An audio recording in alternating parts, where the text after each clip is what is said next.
nos dirigeants, nos intellectuels français, attention aux idées reçues, n'ont pas le monopole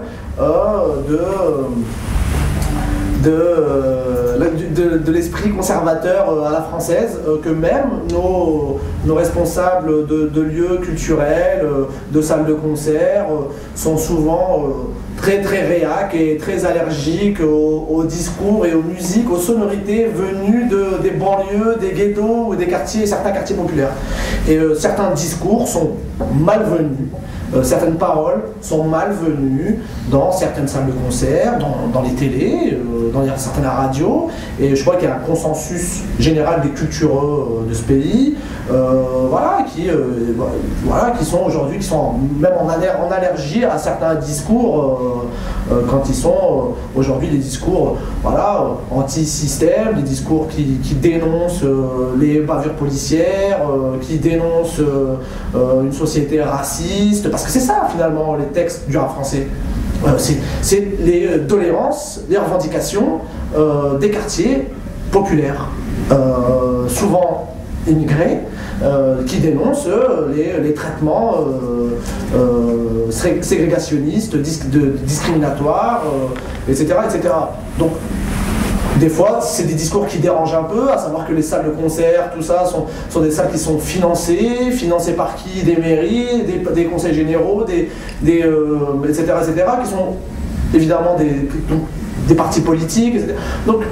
Donc c'est sûr que c'est pas facile quand on a des choses à dire contre un système, mais à la fois, finalement, moi je me dis, c'est que finalement on a raison de continuer à se battre contre ça et à dénoncer aussi ce genre de comportements qui sont inacceptables, parce que finalement l'art, ça sert à quoi? Ça sert à résister, ça sert à exister culturellement. Enfin, voilà, on est dans une société qui marchandise l'art. Aujourd'hui, on vend un disque à la télé en publicité entre une pub McDonald's et une pub Coca-Cola. Et voilà, là où on est, c'est assez grave. Et je crois qu'il faut... En tout cas, la base, moi en tout cas, la base du hip-hop pour moi et son essence du rap, et c'est de dénoncer cette société de pognon, de domination, d'impérialisme. Et c'est des discours qui sont souvent malvenus. Donc c'est pas toujours simple quand on débute dans le rap de trouver des lieux de diffusion, des points partis, des répétitions, etc. Je crois qu'il y a des efforts à faire. Il y a un truc qu'il faut dire, c'est que c'est difficile pour toutes les salles, tous les lieux qui font de la musique, un peu pour ce que tu as dit, parce que c'est le business qui écrase un peu tout et qui rendent plus difficiles les initiatives et les salles qui aimeraient bien faire les choses comme elles veulent et comme elles l'entendent. Une salle, elle a vocation à s'inscrire dans un lieu, donc un quartier, une ville, et d'être à l'écoute des gens qui y habitent et d'être en lien avec ça.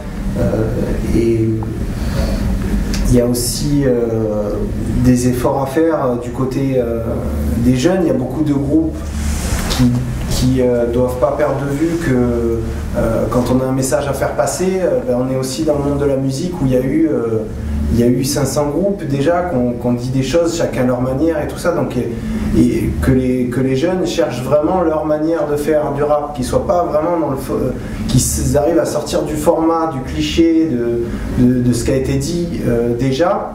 Il y a des choses qu'il faut redire, mais on peut les redire autrement, on peut les redire d'une autre manière, et il faut chercher, et ça c'est un travail d'artiste. Donc il ne suffit pas d'avoir un petit groupe de hip-hop, 2-3 MC, un DJ pour avoir un vrai truc qui soit intéressant à voir sur scène. Il y a un travail à faire, il y a une recherche à faire, et je pense bien sûr quand même que les salles sont les mieux placées pour aider ces groupes-là. Donc je crois qu'il y a une salle, il y a aussi une dimension, il y a de la formation et tout ça, quoi.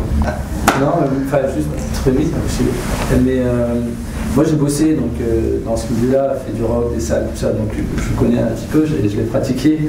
Donc voilà, c'est clair qu'il y a un vrai problème de jugement de valeur autour de cette musique-là. Des gens qui regardent ça un peu de haut, qui se prennent pour l'alpha et l'oméga de la culture musicale Donc voilà, je les connais, j'en ai connu. Il y a aussi dans ces salles-là des gens, ça dépend des salles, mais tu as aussi des gens voilà, qui font du bon boulot et qui respectent cette musique comme une musique à part entière parmi tant d'autres. Voilà, nous l'idée c'est pas de la mettre spécialement sur un pédestal, c'est la musique qu'on aime, donc forcément c'est celle-là dont on va te parler. Mais c'est simplement de te dire voilà, c'est une musique, c'est un mouvement, c'est même une culture, et elle a sa place, ni plus ni moins, au même titre que n'importe quelle autre musique. Donc c'est vrai qu'il y a des jugements de valeur par rapport à ça. Il y a aussi quelque chose qui, moi je l'ai vu de près, donc des gens qui, sur leur bilan de fin d'année, vont te mettre en avant, etc. Ou alors sur leur projet, pour avoir certaines mannes financières qu'ils peuvent avoir par le biais du rap. Donc tout ce qui est quartier, etc., intégration, machin, etc., qui vont en faire des tonnes, hein, ils savent très bien parler, très bien écrire. Et puis qui derrière, moi en réunion, on parlait du rap, mais vraiment de manière abjecte, quoi, en vomissant presque dessus. Donc voilà, il y a aussi une escroquerie, il y a aussi des gens, vraiment, il y a des coups de pompe au cul à foutre.